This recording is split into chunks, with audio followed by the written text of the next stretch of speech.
ബിസ്മില്ലാഹി വൽഹംദുലില്ലാഹ് നഹ്മദുല്ലാഹി വനസ്സല്ലി വനസല്ലിമു അലാ റസൂലില്ലാഹി സയ്യിദിനാ മുഹമ്മദിൻ വആലിഹി വസഹ്ബിഹി അജ്മഈൻ. നന്മയ്ക്കും ധർമ്മത്തിനും പ്രേരിപ്പിക്കുക എന്നുള്ളതാണ് മതങ്ങളുടെ പ്രാഥമികമായ ദൗത്യം. ഇത് നിർവഹിക്കാത്ത മതങ്ങളല്ല. അതിനുവേണ്ടി ഓരോ മതവും ഏത് സമൂഹത്തോടാണോ പ്രഥമമായി സംബോധന ചെയ്യുന്നത് ആ സമൂഹത്തിൻ്റെ പ്രത്യേകതകളെ ഉൾക്കൊണ്ടുകൊണ്ട് അവരുടെ ജീവിത സാഹചര്യങ്ങളിൽ ഊന്നി നിന്നുകൊണ്ട് ധർമ്മത്തിനും നന്മയ്ക്കും വേണ്ടി പ്രചോദിപ്പിക്കുന്നതായിട്ട് നമുക്ക് കാണാൻ കഴിയും. ഇപ്പോൾ ഹിന്ദുമതം ഒരു ഏകശില രൂപത്തിലുള്ള അല്ലെങ്കിൽ ഏകമുഖ സ്വഭാവത്തിലുള്ള ഒരു മതമല്ല. അത് വ്യത്യസ്തങ്ങളായ ജ്ഞാന സമ്പ്രദായങ്ങളുടെ ഒരു സംഘാതമാണ്. പക്ഷേ എങ്കിലും ഹിന്ദു മതം എന്ന് പറയുന്ന ഒരു മതത്തെ അതിൻ്റെ സാകല്യത്തിലെടുത്താൽ എന്താണ് അത് ഉദ്ദേശിക്കുന്നതെന്ന് ചോദിച്ചാൽ ഈ ലോകത്ത് ധർമ്മം ഉണ്ടാക്കുക എന്നുള്ളതാണ്, നന്മ ഉണ്ടാക്കുക എന്നുള്ളതാണ്. അത് അവതാര സങ്കല്പത്തെക്കുറിച്ചുള്ള ഒരു വർത്തമാനം എന്ന നിലയ്ക്ക് യഥാർത്ഥത്തിൽ അത് പ്രവാചക സമ്പ്രദായത്തെക്കുറിച്ചുള്ള വർത്തമാനമാണെന്ന് പഠിക്കുന്നവർക്കറിയാം. ധർമ്മ സംസ്ഥാപനം ആണ് എല്ലാ അവതാരങ്ങളുടെയും ലക്ഷ്യം എന്ന് പറയുന്നുണ്ട്. ധർമ്മ സംസ്ഥാപനം, അതാണ് ഇഖാമത്തുദ്ദീൻ എന്ന് പറയുന്ന വാക്കിൻ്റെ അർത്ഥം. നഖീമുദ്ദീന എന്ന് ഖുർആൻ പറയുന്നത് ധർമ്മ സംസ്ഥാപനം എന്നുള്ള അർത്ഥത്തിലാണ്. അപ്പോൾ ഈ ധർമ്മ സംസ്ഥാപനം എന്നുള്ള നിലയ്ക്ക് ഹിന്ദു മതം മനുഷ്യ സമൂഹത്തിൽ നന്മയും ധർമ്മവും വളർത്തുന്നതിന് വേണ്ടി പ്രവർത്തിച്ചിട്ടുള്ള ഒരു ദർശനമാണ്, ഈശ്വര ദർശനമാണ് എന്ന് പറയാം. അതുപോലെ ക്രിസ്തുമതത്തിന് വളരെ നിശ്ചിതമായ നിർണിതമായ ഒരു ധർമ്മ രൂപമുണ്ട്, കർമ്മശാസ്ത്ര രൂപമുണ്ട്. പ്രൊട്ടസ്റ്റന്റിനുണ്ട്, കാത്തലിക്സിനുണ്ട്, യാക്കോബിറ്റ്സിനുണ്ട്, പിന്നെ അതിൻ്റെ ഉൾപ്പിരിവുകൾക്കൊക്കെ ഉണ്ട്. യഹൂദ മതത്തിന് വളരെ കണിശമാണിത്. അവർക്ക് അവരുടേതായ ചെറിയൊരു സൊസൈറ്റി ആയതുകൊണ്ട് അവർക്ക് അത് താരതമ്യേന എളുപ്പമാണ്. ഇസ്ലാം മതത്തിനും കർമ്മശാസ്ത്രവും ധർമ്മശാസ്ത്രവും ഉണ്ട്. അത് ഏകമുഖമാണെന്ന് പറയാൻ കഴിയില്ല. വിരുദ്ധങ്ങളായ അഭിപ്രായങ്ങൾ ഉള്ളവരുണ്ട്. ഇപ്പോൾ ഷീ സുന്നി വ്യത്യാസങ്ങൾക്കപ്പുറത്ത് സുന്നികൾക്കിടയിൽ അല്ലെങ്കിൽ ഷീകൾക്കിടയിൽ തന്നെ വ്യത്യാസങ്ങളുള്ളവരുണ്ട്. ഇപ്പോൾ സുന്നി മദ്ഹബ് സ്വീകരിക്കുന്ന ഷീകളുണ്ട്. അത് കേൾക്കുമ്പോൾ ചിലപ്പോൾ തമാശ പോലെ തോന്നും. സുന്നി മദ്ഹബ് സ്വീകരിക്കുന്ന ഷീകളുണ്ട്. ഷീകളിൽ തന്നെ സെയ്ദികൾ എന്ന് പറയുന്ന വിഭാഗം അബു ഹനീഫ ഇമാമിൻ്റെ മദ്ഹബ് സ്വീകരിക്കുന്നവരാണ്. ഷീകൾ എന്ന് പറഞ്ഞാൽ സുന്നികളിൽ നിന്ന് വ്യത്യസ്തരായവരാണ് എന്നിരിക്കുമ്പോഴും അവർ അബു ഹനീഫ ഇമാമിൻ്റെ മദ്ഹബ് സ്വീകരിച്ച്, കാരണം അബു ഹനീഫ ഇമാം ജാഫർ സാദിഖിൻ്റെ ശിഷ്യനാണ് എന്നുള്ളതാണ് അതിൻ്റെ കാരണം. ഞാനിതൊക്കെ പറഞ്ഞു വരുന്നത് മതങ്ങളുടെ പ്രാഥമികമായ ധർമ്മം എന്ന് പറയുന്നത് മനുഷ്യരിൽ നന്മയും ധർമ്മവും നിലനിർത്തുക എന്നുള്ളതാണ്. അതിനുവേണ്ടി അവർ ഉപയോഗിച്ച ചില സമീപനങ്ങളുണ്ട്. അത്തരം സമീപനങ്ങളിൽ ചിലത് നമുക്കിങ്ങനെ വായിക്കാം. ഇപ്പോൾ ഹിന്ദു മതമാണെങ്കിൽ പറയും, നിങ്ങൾ നല്ലത് ചെയ്താൽ നിങ്ങൾക്ക് നല്ല ജന്മം ഉണ്ടാകും, നിങ്ങളിനി ജനിക്കുമ്പോൾ നല്ല ആളായിട്ട് ജനിക്കും എന്നുള്ളതാണ്. അപ്പോൾ നിങ്ങൾക്കുള്ള ഇനിയത്തെ ജന്മം, പുനർജന്മ സിദ്ധാന്തത്തിൽ ഹിന്ദു പണ്ഡിതന്മാർ പറഞ്ഞു വെക്കുന്നത് ഇനിയുള്ള നിങ്ങളുടെ ജന്മം നന്നായി തീരും, അതുകൊണ്ട് നിങ്ങളിപ്പോൾ സത്കർമ്മങ്ങൾ ചെയ്യണം എന്നുള്ളതാണ്. മുസ്ലിങ്ങളും ക്രിസ്ത്യാനികളും യഹൂദരും പറയും, നിങ്ങൾക്ക് പരലോകം നന്നായി തീരും, നിങ്ങൾക്ക് അവിടെ സ്വർഗം ലഭിക്കും, അതുകൊണ്ട് നിങ്ങൾക്ക് അവിടെയുള്ള ജന്മം നല്ല സുഖത്തോടുകൂടി ജീവിക്കാൻ ഇവിടെ കർമ്മം ചെയ്യണം എന്നുള്ളതാണ്. അപ്പോൾ ഇതിനെ എല്ലാറ്റിനെയും കൂടി നമുക്ക് മോക്ഷം എന്ന് വിളിക്കാം. അപ്പോൾ മോക്ഷത്തിന് വേണ്ടി നിങ്ങൾ കർമ്മങ്ങൾ ചെയ്യണം. ഇത് മനുഷ്യരെ മോട്ടിവേറ്റ് ചെയ്യുന്ന മതങ്ങളുടെ ഒരു രീതിയാണ്. കാരണം ഇവിടെ ഒരു എക്സ്റ്റേണൽ ഫോഴ്സ്, കർമ്മം ചെയ്യാനുള്ള ഒരു എക്സ്റ്റേണൽ ഫോഴ്സ് വിജയകരമല്ല. ഇപ്പോൾ ഇവിടെ പോലീസുണ്ട്, കുറ്റകൃത്യം നടക്കുന്നില്ലെന്ന് ചോദിച്ചാൽ നടക്കുന്നുണ്ട്. അപ്പോൾ ആ എക്സ്റ്റേണൽ ഫോഴ്സ് അതിനെ മറികടക്കാനുള്ള സൂത്രങ്ങൾ അറിയാം. നല്ലൊരു വക്കീലും 10,000 രൂപയുണ്ടെങ്കിൽ ഒരാളെ കൊല്ലാം എന്നുള്ളതാണ് നമ്മുടെ നാട്ടിലുള്ള പണ്ടേ ഉള്ള, അത് ഇന്നലെയും കണ്ടെത്തിയതല്ല. നല്ലൊരു വക്കീലും 10,000 രൂപയും ആ വക്കീലിന് കൊടുക്കാനുള്ള ഫീസും ഉണ്ടെങ്കിൽ ഒരാളെ കൊല്ലാം എന്നുള്ളതാണ്. കാരണം ആ കൊലപാതകമല്ല എന്ന് കോടതിയിൽ തെളിവ് സഹിതം ഒരു നല്ല വക്കീൽ സമർത്ഥിക്കും. അപ്പോൾ ഇതൊരു എക്സ്റ്റേണൽ ഫോഴ്സോടുകൂടി ഒരാളെ ധർമ്മിയാക്കാൻ സാധിക്കുമോ എന്ന് ചോദിച്ചാൽ സാധ്യമല്ല. നിങ്ങൾക്ക് ഒരാളെ കുറ്റകൃത്യത്തിൽ തടയാൻ പറ്റും. കുറ്റകൃത്യത്തിൽ നിന്ന് ഒരാളെ തടയാൻ എക്സ്റ്റേണൽ ഫോഴ്സ് മതി, നിങ്ങൾക്ക് നിയമം മതി, നിങ്ങൾക്കൊരു പോലീസ് സംവിധാനം മതി. പക്ഷേ മനുഷ്യൻ്റെ ഉള്ളിലെ കുറ്റവാസനകൾ ഇല്ലാതാക്കാൻ കഴിയില്ല. ഒരാൾക്ക് കുറ്റം ചെയ്യണമെന്ന ഒരു വികാരത്തെ ഇല്ലാതാക്കാൻ കഴിയില്ല. അപ്പോൾ എക്സ്റ്റേണൽ ഫോഴ്സ് എന്ന് പറയുന്നത് താൽക്കാലികമായ ഒരു തടയണ മാത്രമാണ്. അങ്ങനെ മനുഷ്യനെ പൂർണ്ണമായും ധർമ്മിയാക്കാൻ ഈ രാഷ്ട്രീയ സംവിധാനം എന്നതുകൊണ്ട് ഞാൻ ഉദ്ദേശിക്കുന്നത് ഭരണ സംവിധാനത്തിന് കഴിയില്ല, രാഷ്ട്രീയത്തിന് കഴിയും.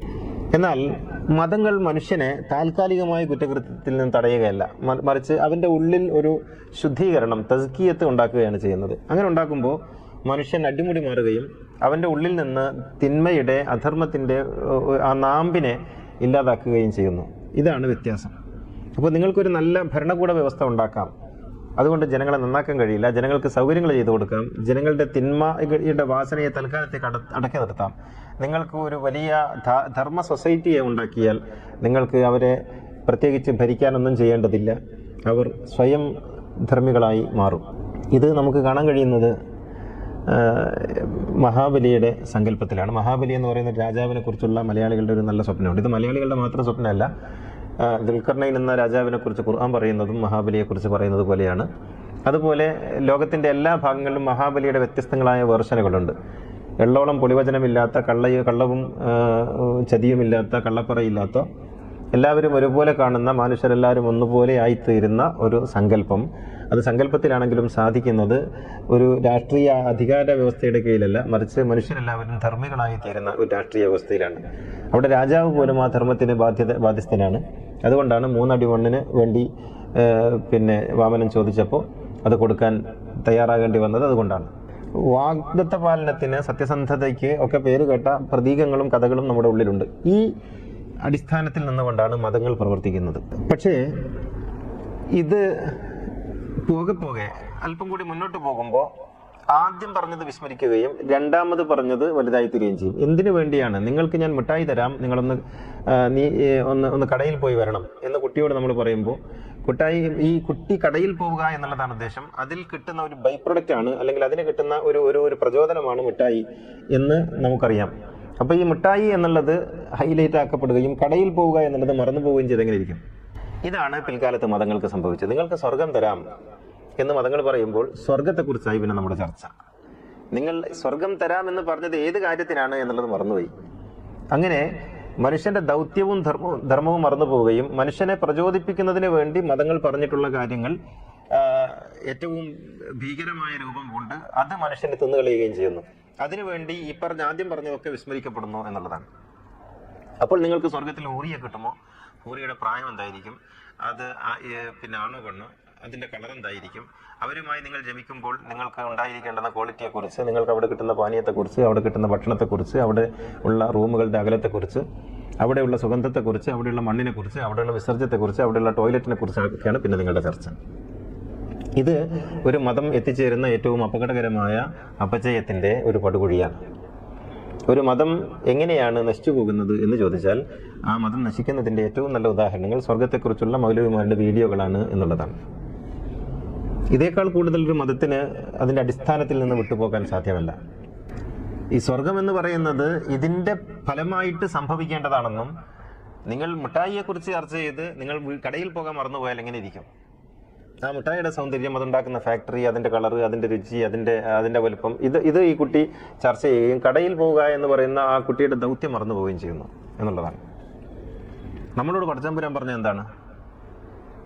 നിങ്ങളുടെ ജീവിതത്തിൽ സത്കർമ്മങ്ങൾ ഉണ്ടാവുക എന്നുള്ളതാണ്. എങ്കിൽ ഞാൻ നിങ്ങൾക്ക് എന്തൊക്കെയോ തരും. അത് അവൻ്റെ ഇഷ്ടമല്ലേ? നമ്മൾ അതങ്ങ് വിട്ടേക്കണം. നിങ്ങൾ എന്തിനു സ്വർഗത്തെക്കുറിച്ച് ചർച്ച ചെയ്യുന്നു? സ്വർഗത്തെക്കുറിച്ച് ചർച്ച ചെയ്യാൻ ആര് നിങ്ങളോട് പറഞ്ഞു? സ്വർഗം എന്നാലൊരു മെറ്റീരിയൽ വേൾഡ് ആണ് എന്നാര് പറഞ്ഞു? സ്വർഗത്തിൽ ഹൂറി ഉണ്ടാകുമെന്ന് ആര് പറഞ്ഞു? സ്വർഗത്തിൽ കെട്ടിടങ്ങളും പാലും തേനും കള്ളും ഉണ്ടാകുമെന്ന് ആര് പറഞ്ഞു? ഖുർആൻ പറഞ്ഞിട്ടില്ല. ഖുർആനിൽ അങ്ങനെ ഇല്ല. ഖുർആനിൽ പറഞ്ഞത് മസലുൽ ജന്നത്തിലെത്തി വഴുതൽ മുത്തഖൂൻ എന്നാണ്. നിങ്ങൾക്ക് ലഭിക്കാനിരിക്കുന്ന സ്വർഗത്തിന്റെ ഉപമയാണ് ഇത് എന്നുള്ളതാണ്. ഉപമ എന്ന് പറഞ്ഞാൽ യാഥാർത്ഥ്യമല്ല എന്നാണ് അർത്ഥം. ഉപമ യാഥാർത്ഥ്യമല്ല. ഉപമ എന്ന് പറഞ്ഞാൽ ഉപമയാണ്, അത് ഉദാഹരണമാണ്. അതെങ്ങനെ യാഥാർത്ഥ്യമാകും? നിങ്ങൾക്ക് സ്വർഗം തരാമെന്ന് അള്ളാഹു പറഞ്ഞിട്ടില്ല. അവിടെ മത്സ്യത്തിന്റെ പഞ്ഞിയാണോ കിട്ടുന്നത്, മത്സ്യത്തിന്റെ നടുക്കഷ്ണമാണോ കിട്ടുന്നതെന്ന് ഇവിടുന്ന് ഏത് മുസ്ലിയാർക്ക് തീരുമാനിക്കാൻ പറ്റും? ഏതോ മുസ്ലിയാർ ഏതോ കാലത്ത് എഴുതി വെച്ചു എന്നുള്ളത് എങ്ങനെ അള്ളാഹുവിന്റെ പേരിലായിത്തീരും, അള്ളാഹുവിന്റെ ബാധ്യതയായിത്തീരും? അവിടെ മരത്തിന്റെ നിഴലിന്റെ അളവ്, എത്ര കൊല്ലം നടന്നാലും തീരാത്ത നിഴലുള്ള മരം, എത്ര ബോറായിരിക്കും ആ സ്വർഗം. നമ്മുടെ പദാർത്ഥ ലോകത്തിരുന്ന് ആലോചിച്ചാൽ ഒരു ഊട്ടിയിൽ ജനിച്ച ഒരാളെ സംബന്ധിച്ചിടത്തോളം സ്വർഗം അത്ര മഹത്തരമാണോ? ഈ പറയുന്ന സ്വർഗം അത്ര മഹത്തരമാണോ? സ്വിറ്റ്സർലാൻഡിലോ അല്ലെങ്കിൽ പിന്നെ സ്കാൻഡിനേവിയൻ രാജ്യങ്ങളിലോ ജനിച്ച് മഞ്ഞിൽ ജീവിക്കുന്ന അവിടെയുള്ള മനോഹരമായ ദൃശ്യങ്ങൾ ആസ്വദിക്കുന്ന ഒരാളെ സംബന്ധിച്ചിടത്തോളം ഈ മരുഭൂമിയിലെ അറബികൾക്ക് പറഞ്ഞിട്ടുള്ള ആ സ്വർഗം അത്ര അസാധ്യകരം ഒരിക്കലും ആയിത്തീരില്ല. എല്ലാ ലൈംഗിക കാമനകളെയും അടിച്ചമർത്തി വളരെ ഒരു സെക്ഷൽ ഫ്രസ്ട്രേഷനിൽ വളർന്ന മൗലവിമാരുടെയും മുസ്ലിയാക്കന്മാരുടെയും സെക്ഷൽ താല്പര്യമാണോ വളരെ ഓപ്പണായിട്ട് ജീവിക്കുന്ന ഒരു യൂറോപ്യൻ ഉണ്ടാവുക? അയാൾക്ക് ഹൂറി എന്ന് കേൾക്കുമ്പോൾ ഓക്കാനമല്ല വരുന്നത്. ഹൂറി എന്ന് കേൾക്കുമ്പോൾ ഈ ഫ്രസ്ട്രേഷനിൽ ജീവിച്ച മുസ്ലിയാക്കന്മാർക്കുണ്ടാകുന്ന വികാരമല്ലല്ലോ സാധാരണ മനുഷ്യന്മാർക്കുണ്ടാകുന്നത്. ഇവരുടെ നിലവാരത്തിൽ നിന്നുകൊണ്ടല്ലേ സംസാരിക്കുന്നത്. പഴങ്ങൾ കിട്ടും എന്ന് പറഞ്ഞാൽ, ആപ്പിൾ കിട്ടുമെന്ന് പറഞ്ഞാൽ ഒരു കാശ്മീരി എന്ത് പറയും? ആ സ്വർഗ്ഗം എനിക്ക് വേണ്ടെന്ന് പറയില്ലേ? കാരണം അവൻ ജീവിതത്തിൽ രാവിലെ ബ്രേക്ക്ഫാസ്റ്റ് മുതൽ പാതിരാ വരെ ആപ്പിളല്ലേ. അയാൾക്ക് എന്തിനാ ആപ്പിള്? അപ്പോൾ അത് സ്വർഗത്തിലെ വേറെ ആപ്പിളാണെന്ന് പറയും. അപ്പോൾ ഈ പദാർത്ഥപരമായ ഈ കാര്യത്തെക്കുറിച്ച് എന്തുകൊണ്ടാണ് ഇവരിങ്ങനെ പറഞ്ഞുകൊണ്ടിരിക്കുന്നത്? ഒന്ന്, പടച്ചവനെ കുറിച്ച് അറിയില്ല, ഇതാണ് വിഷയം. അള്ളാഹുവിനെ കുറിച്ച്, സ്രഷ്ടാവിനെ കുറിച്ച് അറിയില്ല. സ്രഷ്ടാവ് തരുന്നതിനെ കുറിച്ച് അറിയില്ല. സ്വർഗം എന്നാൽ മറ്റൊന്നല്ലെന്നും അത് ആനന്ദമാണെന്നും അറിയില്ല. ഈ ഉപാധികളൊക്കെ എന്തിനാണ് നിങ്ങൾ മദ്യപിക്കുന്നത് എന്നൊരു മദ്യപനോട് ചോദിച്ചു നോക്കൂ.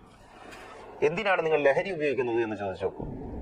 എന്തിനാണ് നിങ്ങൾ പരപുരുഷനുമായി പരസ്ത്രീയുമായി നിങ്ങൾ ഇണചേരുന്നത് എന്ന് ചോദിച്ചു നോക്കൂ.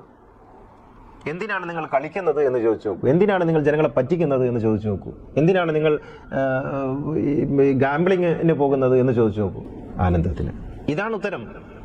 സുഖത്തിന്, ആനന്ദത്തിന്. ഈ സുഖം തരുന്നുണ്ടോ? ഒരിക്കലും ഇല്ല. കണ്ടുപിടിച്ചിട്ടോ കുറച്ച് നേരത്തേക്ക് ലഹരി ബാധിക്കും, പിന്നെ അത് നമ്മുടെ ബുദ്ധിയെ കെടുത്തിക്കളയും, നമ്മുടെ ആരോഗ്യത്തെ കെടുത്തിക്കളയും. പരസ്ത്രീ ഗമനവും പരപുരുഷ ബന്ധവും അത് പിന്നീട് വലിയ ബാധ്യതയായിത്തീരും, അപമാനമായിത്തീരും. മയക്കുമരുന്ന് ജീവിതം തന്നെ ഇല്ലാതായിപ്പോൾ. ഗാംബ്ലിങ് മനുഷ്യൻ്റെ ഉള്ളിൽ ഒരു സദാ കുറ്റബോധം നിറക്കും. ഇങ്ങനെ സുഖം തൽക്കാലത്തേക്ക് വരുന്നു, അതിന് പുറകെ വലിയ ദുഃഖങ്ങൾ വരുന്നു, സന്തോഷം കെടുത്തിക്കളയുന്ന ദുഃഖങ്ങൾ വരുന്നു. അപ്പോൾ ആനന്ദം കിട്ടുന്നില്ല. ഒരു പ്രവൃത്തി മറ്റൊരു പ്രവൃത്തി അനിവാര്യമാക്കി തീർക്കുന്നു, അതിൻ്റെ പിന്നാലെ പോകേണ്ടി വരുന്നു. ഇങ്ങനെ വരുമ്പോൾ ഇത് സുഖമല്ല, ആത്യന്തികമായി ദുഃഖമയമാണ് ഈ പ്രപഞ്ചം എന്ന് വരുന്നു. നിങ്ങൾ ചെയ്യുന്നതെല്ലാം ഓപ്പോസിറ്റ് അനുഭവങ്ങളിലേക്കുള്ള യാത്രയാണ്. നിങ്ങൾ സുഖത്തിന് വേണ്ടി പോകുന്നത് വീണ്ടും ഓപ്പോസിറ്റിലേക്കാണ്. ചെളിവെള്ളത്തിൽ കുളിച്ചതുപോലെയാണ്. ശുദ്ധിയാകാൻ വേണ്ടി നിങ്ങൾ മലിനജലത്തിൽ കുളിക്കുമ്പോൾ ഓരോ കുളിയും നിങ്ങളെ മലിനപ്പെടുത്തിക്കൊണ്ടിരിക്കുന്നു. സുഖം ഉണ്ടാകാൻ വേണ്ടി നിങ്ങളൊരു പ്രവൃത്തി ചെയ്യുമ്പോൾ ആ ചെയ്യുന്ന പ്രവൃത്തിയൊക്കെ നിങ്ങൾക്ക് ദുഃഖം മാത്രം സമ്മാനിച്ചുകൊണ്ടിരിക്കുന്നു. നിരന്തരമായി ദുഃഖങ്ങൾ സമ്മാനിച്ചുകൊണ്ടിരിക്കുന്നു. സുഖത്തിൻ്റെ നിമിഷവും അത് സംബന്ധമായി ഉണ്ടാകുന്ന ദുഃഖത്തിൻ്റെ അല്ലെങ്കിൽ സങ്കടത്തിൻ്റെ നിമിഷങ്ങളും ആലോചിച്ച് നോക്കിയാൽ സങ്കടത്തിൻ്റെ ഇതാണ്. ഏതൊരു കാര്യമാണെങ്കിലും നിങ്ങൾ കല്യാണം കഴിക്കുന്നു എന്ന് പറയുന്നത്, കല്യാണം കഴിക്കുമ്പോഴുണ്ടാകുന്നൊരു സുഖമുണ്ട്, അത് കഴിഞ്ഞാൽ പിന്നെ അത് പ്രാരബ്ധമാണ്. അതുകൊണ്ടാണ് പ്രാരബ്ധം എന്നതിന് വാക്ക് വന്നത്. പ്രാരബ്ധം എന്ന് പറഞ്ഞാൽ സങ്കടങ്ങളുടെ തുടക്കം എന്നാണ് അർത്ഥം. ബാധ്യതകളുടെ ആരംഭമാണത്. അങ്ങനെയാണ്. അതില്ലാതെ പറ്റുമോ? ഇല്ലാതെ പറ്റൂല. അപ്പോൾ നിങ്ങളൊരു ജോലിയിൽ പ്രവേശിക്കുന്നു എന്ന് പറഞ്ഞാൽ അവിടെ നിങ്ങളൊരു പ്രാരബ്ധം തുടങ്ങുകയാണ്. അതിൻ്റെ ടെൻഷൻ, അതിൻ്റെ സ്ട്രെസ്സ്, അതുമായി ബന്ധപ്പെട്ട യാത്രകൾ ഒക്കെ വലിയ പ്രശ്നമാണ്. നിങ്ങളൊരു കച്ചവടം തുടങ്ങുന്നു വെച്ചാൽ നിങ്ങൾക്ക് ലാഭം ഉണ്ടാകും, പക്ഷേ നിങ്ങൾക്ക് സ്ട്രെസ്സാണ്. അപ്പോൾ ഇത് ഈ ദുനിയാവിൻ്റെ അവസ്ഥയാണ്, ഇതില്ലാതെ പറ്റൂല. അങ്ങനെയാണ്. അപ്പോൾ ഇവിടെ ആനന്ദമുണ്ടോ? ആനന്ദമില്ല. പിന്നെ എന്തുണ്ട്? താൽക്കാലികമായ സുഖങ്ങളുണ്ട്, മിന്നിത്തെളിയുന്ന സുഖങ്ങളുണ്ട്. അത് മിന്നൽ പിണർ പോലെ ഇങ്ങനെ വരും, പിന്നെ എപ്പോഴും ഇരുട്ടും. പിന്നെയും മിന്നൽ വരും, പിന്നെ ഇരുട്ടും. ഈ മിന്നൽ പിണറിൽ നമ്മളിങ്ങനെ പ്രതീക്ഷ അർപ്പിച്ച് ഖുർആൻ പറയുന്നുണ്ട്, അതങ്ങനെ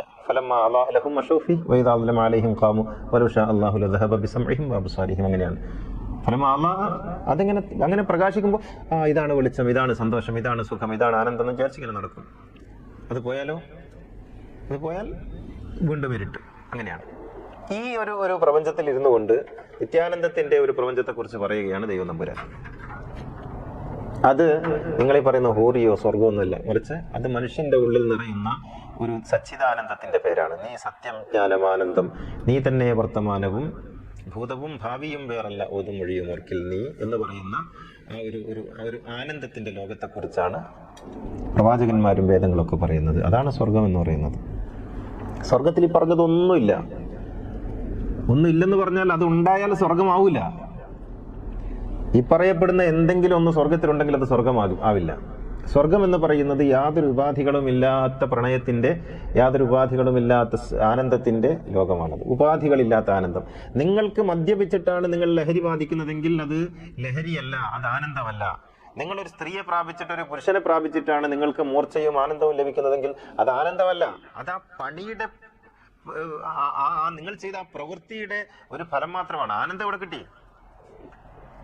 ഒരു പ്രവൃത്തിയുടെ ഫലം ലഭിക്കുന്നതും സച്ചിദാനന്ദമായി തീരുന്നതും രണ്ടാണ്. നിങ്ങൾ ആനന്ദമായി തീരുക. നിങ്ങൾ തേൻ കുടിക്കുകയല്ല, തേനായി തീരലാണ്. നിങ്ങൾ ലഹരി ആസ്വദിക്കുകയല്ല, നിങ്ങൾ തന്നെ സ്വയം ലഹരിയായി മാറലാണ്. നിങ്ങൾ സുഖിക്കുകയല്ല, നിങ്ങൾ തന്നെ സുഖമായി തീരലാണ്. ആഴമേറും നിൻ മഹസ്സാം ആഴിയിൽ ഞങ്ങളാകവേ ആഴണം വാഴണം നിത്യം വാഴണം സുഖം എന്നാണ് ഗുരു പറയുന്നത്. അവിടെ ഇരിക്കലാണ്. അതുകൊണ്ടാണ് പ്രവാചകൻ പറഞ്ഞത്, അള്ളാഹു ഒരുക്കിയിരിക്കുന്ന സ്വർഗം എന്ന് പറയുന്നത് മാ ലാ ഐനുൻ റഅത് വലാ ഉദുനുൻ സമഅത് വലാ ഖത്തറ അലാ ഖൽബി ബശർ. ഒരു മനുഷ്യന്റെ മനസ്സിന്റെ ഭാവനയിലും വിടരാത്ത ആനന്ദാനുഭവങ്ങളുടെ ലോകമാണ് സ്വർഗം എന്ന് പ്രവാചകൻ പറഞ്ഞത് അങ്ങനെയാണ്. അപ്പൊ ഈ പറയുന്നതൊന്നുമല്ല സ്വർഗം, ഇതിന്റെ ഓപ്പോസിറ്റാണ് നരകം. അതും പറയാം നമുക്ക്. അപ്പൊ ഈ സ്വർഗത്തെക്കുറിച്ച് നമ്മൾ ഈ പറയുന്നത് പോലും അനാവശ്യമാണെന്ന് ഞാൻ വിചാരിക്കുന്നു. ഈ പറയുന്നത് പോലും അനാവശ്യമാണ്. കാരണം സ്വർഗം ചർച്ച ചെയ്യപ്പെടേണ്ടുന്ന ഒന്നേ അല്ല. അത് എങ്ങനെയെന്ന് ചിന്തിക്കേണ്ടത് നിങ്ങളുടെ ബാധ്യതയല്ല. കാരണം അത് ഉപമയിൽ മാത്രം ഒതുക്കിയത് ഖുർആൻ അതുകൊണ്ടാണ്. അതങ്ങനെയല്ല. എന്നിട്ട് അവിടുത്തെ സ്ത്രീകളുടെ ഹൈറ്റ്, അവരുടെ വെയിറ്റ്, ഇതൊക്കെ പറഞ്ഞ് അവർ ചിരിക്കുമ്പോൾ അവരുടെ മടമ്പും കാര്യം കണ്ടിട്ട് ജിബ്രീൽ അന്തം വിട്ടു പോയത്രേ. ഇവർ വിചാരിക്കുന്നത് ജിബ്രീൽ എന്ന് പറഞ്ഞാൽ ഇവരെ വലിയ ഉസ്താദാണെന്നാണ്. ആ വലിയ ഉസ്താദ് അന്തം വിടും. ഇങ്ങനെ അന്തം വിട്ട ജിബ്രീലിനെ കുറിച്ചാണ് വഅദ് പറയുന്നത്. ജിബ്രീൽ ആരാണെന്ന് ഇവർക്കൊണ്ട് അറിയുന്നു. എന്താണ് ജിബ്രീൽ എന്ന് അറിയുന്നുണ്ട്. ഇവർ വിചാരിക്കുന്നത് ജിബ്രീൽ എന്ന് പറഞ്ഞാൽ ഇവരെ പോലെ ഇങ്ങനെ നോക്കി വെക്കുന്ന ആ മടമ്പും കാര്യം കണ്ടിട്ട് അന്തം വിട്ടിട്ട് മൂർച്ച ഉണ്ടായി കുളിക്കാൻ വേണ്ടി ബാത്റൂമിലേക്ക് പോകുന്ന ഒരാളായിട്ടാണ് ജിബ്രീലിനെ ഇവർ കാണുന്നത്. ഇത് നമുക്ക് മനസ്സിലാവില്ല. അപ്പോൾ സ്വർഗം എന്ന് പറയുന്നത് മനുഷ്യനെ ധർമ്മിയാക്കുന്നതിന് വേണ്ടി, മനുഷ്യനെ നന്മയുള്ളവനാക്കുന്നതിന് വേണ്ടി, ഇവിടെ ആനന്ദത്തോടെ ജീവിക്കുന്നതിന് വേണ്ടി. നിങ്ങളോട് സ്വർഗത്തെക്കുറിച്ച് പറയുന്നത് നിങ്ങളിവിടെ സ്വർഗം പണിയാനാണ്. അത് റസൂൽ പറഞ്ഞിട്ടുണ്ട്. ഈ ജീവിതത്തിന്റെ തുടർച്ചയാണ് അവിടെ. ഇവിടെ സ്വർഗത്തിൽ ജീവിച്ചവൻ അവിടെ സ്വർഗത്തിൽ, ഇവിടെ നരകത്തിൽ ജീവിച്ചവൻ അവിടെ നരകത്തിൽ. അപ്പോൾ ഇവിടെ സ്വർഗം നരകം എന്ന് പറയുന്നത് സമ്പന്നതയും ദാരിദ്ര്യം അല്ലെന്ന് മനസ്സിലായല്ലോ. അത് മനസ്സിന്റെ ഒരു ഭാവമാണ്. അൽ ഗിന ഗിനൻ നഫ്സ്. മനുഷ്യന്റെ മനസ്സിന്റെ ഉള്ളിലാണ് സമ്പന്നത ഇരിക്കുന്നത്, ദാരിദ്ര്യം ഇരിക്കുന്ന അവിടെ തന്നെയാണ്. അപ്പൊ നിങ്ങൾ ഇവിടെ സ്വർഗം തീർക്കുക. നിങ്ങൾ ജീവിക്കുന്ന ചുറ്റുപാട് സ്വർഗമാക്കുക. ആദ്യം നിങ്ങളുടെ മനസ്സ് സ്വർഗമാക്കുക, നിങ്ങളുടെ വീട് സ്വർഗമാക്കുക, നിങ്ങളുടെ പ്രദേശം സ്വർഗമാക്കുക. നിങ്ങളെ അനുഭവിക്കുന്നവർക്കെല്ലാം സ്വർഗീയമായ അനുഭൂതി നൽകുക. നിങ്ങൾ സ്വർഗത്തിലെത്തി. പിന്നെ ഇതിന്റെ തുടർച്ച അങ്ങോട്ടുണ്ടാകും. അത് നിങ്ങളുടെ ആലോചനാ വിഷയമല്ല. ഇത് നിങ്ങളുടെ മനസ്സ് നരകം. അവിടെ അഗ്നി എരിഞ്ഞുകൊണ്ടിരിക്കുന്നു. ശത്രുത, പക, അഹങ്കാരം, വിദ്വേഷം, അസൂയ, അത് നരകം. നിങ്ങളുടെ വീട് നരകം. വീട്ടിൽ കയറുമ്പോഴേ നിങ്ങൾക്ക് ദേഷ്യം, കാണുമ്പോഴൊക്കെ ദേഷ്യം, എടുക്കുന്നതെല്ലാം ചീത്ത, പറയുന്നതെല്ലാം മുഷിഞ്ഞ വർത്തമാനം. നിങ്ങളുടെ മാതാപിതാക്കളുടെ മുന്നിൽ നിങ്ങൾക്ക് സ്വർഗം പണിയാൻ കഴിയുന്നില്ല. നിങ്ങളുടെ കൂട്ടുകാർക്ക് നിങ്ങൾക്കൊരു മധുരമായി തീരാൻ കഴിയുന്നില്ല. എന്നിട്ട് നിങ്ങൾക്ക് സ്വർഗം വേണോ? പടച്ചോൻ എങ്ങനെ തരും? അപ്പൊ ഈ ജീവിതത്തിന്റെ തുടർച്ചയാണ് സ്വർഗം. ഇവിടെ നിങ്ങൾക്ക് സ്വർഗം തീർക്കാൻ കഴിഞ്ഞെങ്കിലേ അവിടെ സ്വർഗം കിട്ടുള്ളൂ. അത് ഈ ജീവിതത്തിന്റെ തുടർച്ചയാണ്. വമൻ കാന യർജു ലിഖാ റബ്ബിഹി ഫൽയഅമൽ അമലൻ സാലിഹൻ വലാ യുശ്രിക് ബിഇബാദത്തി റബ്ബിഹി അഹദ. ഒരൊറ്റ മാർഗ്ഗമേ ഉള്ളൂ, നിങ്ങളുടെ കർമ്മം നന്നാക്കുക. നിങ്ങളുടെ കർമ്മം നന്നാക്കുക. ഫൽയഅമൽ അമലൻ സാലിഹൻ. എന്നിട്ട് ആ ഒരു അനുഭൂതി നിങ്ങൾ സ്വയം ആസ്വദിക്കുക. നിങ്ങൾ സ്വർഗത്തിലായിരിക്കുക. അങ്ങനെ വരുമ്പോൾ ബിലാലിനോട് പ്രവാചകൻ പറയുന്നുണ്ട്, നീ സ്വർഗത്തിലാണുള്ളത്, നീ സ്വർഗത്തിലാണ് ഇരിക്കുന്നത് എന്ന് പറയുന്നുണ്ട്. അലിയും പ്രവാചകനും ഒന്നിച്ചിരുന്നിടത്തുനിന്ന് പിന്നെ എഴുന്നേറ്റ് പോയപ്പോൾ ഫാത്തിമ ചോദിച്ചു, എവിടുന്നാണ് വരുന്നത്? ഞാൻ സ്വർഗത്തിൽ നിന്ന് വരികയാണ് എന്ന് പറഞ്ഞു. അതുകൊണ്ടാണ് റൗള എന്ന് പറയുന്നത്. അല്ലാതെ ഈ വഹാബികളിട്ട പേരല്ല അത് സ്വർഗമാണ്. എങ്ങനെ സ്വർഗമാണ്? പ്രവാചക സാന്നിധ്യത്തിന്റെ മധുരമറിഞ്ഞ ശിഷ്യന്മാർക്ക് അനുഭവപ്പെട്ട സ്വർഗീയമായ അനുഭൂതിയാണത്. അതാണ് സ്വർഗം. നിങ്ങൾക്ക് നിങ്ങളുടെ ഭാര്യ, നിങ്ങളുടെ മക്കള്, നിങ്ങളുടെ മാതാപിതാക്കള്, നിങ്ങളുടെ സഹോദരങ്ങൾ ഒക്കെ നിങ്ങൾക്ക് സ്വർഗമായിട്ട് അനുഭവപ്പെടുന്നുണ്ടോ? നിങ്ങളെ അവർക്ക് സ്വർഗമായിട്ട് അനുഭവപ്പെടുന്നുണ്ടോ? അതുകൊണ്ടാണ് റസൂലിനോടാണ് ചോദിച്ചത്, ആരാണ് നല്ലവൻ എന്ന് ചോദിച്ചപ്പോൾ റസൂൽ പറഞ്ഞു, നിന്റെ അയൽക്കാർ നിന്നെക്കുറിച്ച് നല്ലവൻ എന്ന് പറഞ്ഞാൽ നീ നല്ലവൻ, അവർ ചീത്ത എന്ന് പറഞ്ഞാൽ നീ ചീത്ത. വേറൊരു മാനദണ്ഡവും ഇല്ല. നീ കുറേ നിസ്കരിച്ചു, അതൊന്നല്ലല്ലോ. സമൂഹത്തിന് നമ്മളെങ്ങനെ അനുഭവപ്പെടുന്നു എന്നുള്ളതാണ്. ഞാൻ എൻ്റെ വീട്ടിനെങ്ങനെ അനുഭവപ്പെടുന്നു എന്നുള്ളതാണ്. അതാണ് സ്വർഗം. ആ സ്വർഗത്തിൻ്റെ തുടർച്ചയാണ് അവിടെ. അവിടെ ആഗ്രഹങ്ങളില്ല, അവിടെ ആനന്ദമായി തീരലാണ്. ആനന്ദമായി തീർന്നാൽ പിന്നെ എന്ത് ആഗ്രഹമാണുള്ളത്? അത്തരത്തിലുള്ള ഒരു നിറവിലേക്കുള്ള മനുഷ്യൻ്റെ യാത്രയ്ക്ക് തുടക്കം കുറിക്കുന്ന അവസ്ഥയ്ക്കാണ് മരണം എന്ന് പറയുന്നത്. നമ്മൾ മുമ്പ് ഇവിടെ പറഞ്ഞിട്ടുണ്ട്. അതിന് നമുക്ക് ഈ ശരീരം തടസ്സമാണ്. അതുകൊണ്ട് ഈ ശരീരം പിടിഞ്ഞ് നമ്മളങ്ങോട്ട് പോകും. അത് ആഗ്രഹിക്കുക എന്ന് പറഞ്ഞാൽ അതിനർത്ഥം നിങ്ങൾ മരിച്ചതിന് ശേഷവും ശരീരം വിടുന്നില്ല എന്നുള്ളതാണ്. അപ്പോൾ മരിച്ചാലും ശരീരം വിടാത്ത മനുഷ്യനുണ്ട്. അക്കൂട്ടത്തിലാണ് ഈ മതം പൗരോഹിത്യമൊക്കെ ഉള്ളത്. ഒരു മരിച്ചാലും ശരീരം വിടൂല. അവർക്ക് അവിടെയും ഹൂറി വേണം, കള്ള് വേണം ഒക്കെയാണ്. ചില മുസ്ലിയാക്കന്മാരെ പ്രസംഗം ഞങ്ങൾക്ക് എന്താ കള്ളു കുടിക്കാൻ പൂതിയില്ലാഞ്ഞിട്ടാ, ഞങ്ങൾക്ക് എന്താ വിഭജിക്കാൻ പൂതിയില്ലാഞ്ഞിട്ടാ. ഇതെന്ത് മതം? ഇതെന്ത് മതമാണ്? ഒരു മനുഷ്യൻ ധർമ്മിയാവുക എന്ന് പറഞ്ഞാൽ എന്തോ ഒരു എക്സ്റ്റേണൽ ഫോഴ്സിൽ നിങ്ങളിങ്ങനെ നിങ്ങളുടെ എല്ലാ ഫ്രസ്ട്രേഷനെയും ഇങ്ങനെ ഒതുക്കി വെച്ച് അത് സപ്രസ് ചെയ്ത് വെക്കുക എന്നാണോ അതിൻ്റെ അർത്ഥം? അതിനാണ് നന്മ എന്ന് പറയുന്നത്. നിങ്ങൾക്ക് നിങ്ങളുടെ ഉമ്മയെ കാണുമ്പോൾ ഭോഗിക്കാൻ തോന്നുന്നു, പക്ഷേ നിങ്ങൾ പടച്ചോനെ പഠിച്ചിട്ട് ഭോഗിക്കുന്നില്ല എന്ന് പറഞ്ഞാൽ അത് എത്ര വലിയ തമ്മാടിത്തമാണ്. അതിനേക്കാൾ വലിയ വൃത്തികെട്ട വാക്കുണ്ടോ? ഇങ്ങനെ പേടിച്ച് മാറ്റി വെക്കേണ്ടതാണോ തിന്മ? അവിടെയാണ് ഓഷോ പറയുന്നത്, ആസക്തി തീരും വരെ നിങ്ങൾ മുടിഞ്ഞു പോട്ടെ, വല്ലതും ചെയ്തുകൊള്ളുക എന്ന് പറയുന്നത്. അതിന് ഓഷോയെ പിടിച്ച് മറ്റൊന്നാക്കി മാറ്റി. ഈ മുസ്ലിയാക്കന്മാരോട് പറയേണ്ടത് അതല്ലേ? അവർ 500 സ്ത്രീകളെ ഉള്ള ഒരു വിധത്തിലുള്ള പാരതന്ത്ര്യവും ഇല്ലാത്ത സ്വതന്ത്രരായിട്ട് നഗ്നരായിട്ടുള്ള സ്ത്രീകളുടെ കൂട്ടത്തിലേക്ക് മുസ്ലിയാക്കന്മാരൊക്കെ തള്ളിവിട്ടിട്ട് പറയാം, നിങ്ങൾ ഈ ഫ്രസ്ട്രേഷൻ മുഴുവൻ തീർത്തിട്ട് വാ എന്നല്ലേ പറയേണ്ടത്? അതാണ് ഓഷോ ചെയ്തത്. നിങ്ങൾ ഇനി മുതൽ ഈ വർത്താനം പറയരുത്. എന്ത് വൃത്തികെട്ട സ്വർഗത്തെക്കുറിച്ച് അവർ പറയുന്നത്. ആ സ്വർഗത്തിൽ എന്ത് ആനന്ദമാണ് ഉണ്ടാവുക?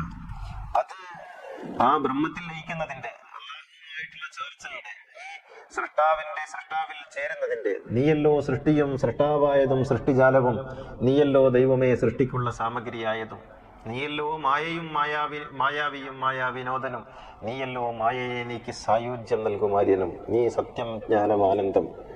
ആ ആനന്ദത്തിൽ ലയിച്ചു ചേരാനുള്ള ഒരു മനുഷ്യന്റെ, അങ്ങനല്ലേ, ഹുവൽ അവ്വലു വൽ ആഖിറു വല്ലാഹിറു വൽ ബാത്തിൻ വഹുവ അലാ കുല്ലി ഷൈഇൻ, എല്ലാം അകവും പുറവും ആയിരിക്കുന്നവനിലേക്ക് എത്തിച്ചേരുന്ന അനിർവചനീയമായ വാഗതീതമായ ഒരു ചേർച്ചയുടെ ലയനത്തിന്റെ പേരാണ് സ്വർഗം. അതൊരു സ്ഥലമല്ല, അതൊരു ഇടമല്ല. നിങ്ങൾ വിചാരിക്കുന്ന സ്വർഗം എന്ന് പറഞ്ഞാൽ 100 ഏക്കർ സ്ഥലമാണെന്നാണ്. അത് എന്തോ ഒരു കുറേ മതിലുകളുള്ള ഒരു ഇടമല്ല, ഒരു കെട്ടിടമല്ല. അത് ശുദ്ധമായ ശൂന്യതയാണ്. ഇൻഫിനിറ്റിക്കാണ് സ്വർഗം എന്ന് പറയുന്നത്. ഇൻഫിനിറ്റി, അനന്തത, അനന്തതയിലെ ആയിത്തീരലാണ്. നമുക്ക് ഇൻഫിനിറ്റി ആവാൻ കഴിയില്ല, ഒരു കുഞ്ഞിനാകും. അതുകൊണ്ടാണ് കുഞ്ഞ് ഇൻഫന്റ് എന്ന് പേര് വരുന്നത്. അത് ഇൻഫിനിറ്റിയുമായി ബന്ധമുണ്ട്. കുഞ്ഞെന്ന് പറയുന്നത് അനന്തതയാണ്. അനന്തതയിൽ നിന്ന് ലിമിറ്റേഷനിലേക്കുള്ള വളർച്ചയാണ് നമ്മളൊക്കെ ആയിത്തീർന്നത്. നമുക്കൊരിക്കലും ഒരു കുഞ്ഞാവാൻ കഴിയില്ല.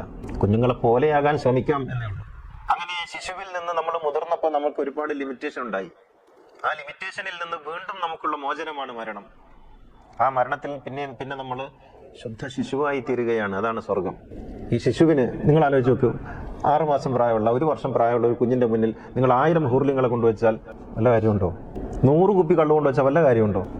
അതെല്ലാം കളിപ്പാട്ടങ്ങൾ മാത്രമാണ്. ഇതുപോലെ ശിശുവായി തീരുന്ന അവസ്ഥയ്ക്കാണ് സ്വർഗം എന്ന് പറയുന്നത്. എന്ത് പെണ്ണ്, എന്ത് പുരുഷൻ, എന്ത് കള്ള്, എന്ത് ഹൂർലീൻ, എന്ത് പുഴ, എന്ത് തേന്, എല്ലാം കളിപ്പാട്ടങ്ങളായി തീരുന്ന അവസ്ഥ. ആനന്ദത്തിന്റെ ഏറ്റവും പാരമ്യത. ഈ സ്വർഗാവസ്ഥയല്ലേ ഇവരിങ്ങനെ മറ്റൊന്നാക്കി വെച്ചിരിക്കുന്നത്. എന്നിട്ട് പുതിയ കണ്ടെത്തൽ. ചൊവ്വാഴ്ചയാണ് അത്ര കള്ളു കുടിക്കാനുള്ള ദിവസം. അവിടെ എന്ത് ചൊവ്വാഴ്ച, എന്ത് ബുധനാഴ്ച, എന്ത് വിഡ്ഢികളാണ് ഇവർ. ഒരു മതത്തെ ഇത്രമാത്രം അപഹസിക്കാൻ മറ്റാർക്കാണ് കഴിയുക? ഇത്രമേലൊരു വേദത്തെ നിന്ദിക്കാൻ മറ്റാർക്ക് കഴിയും?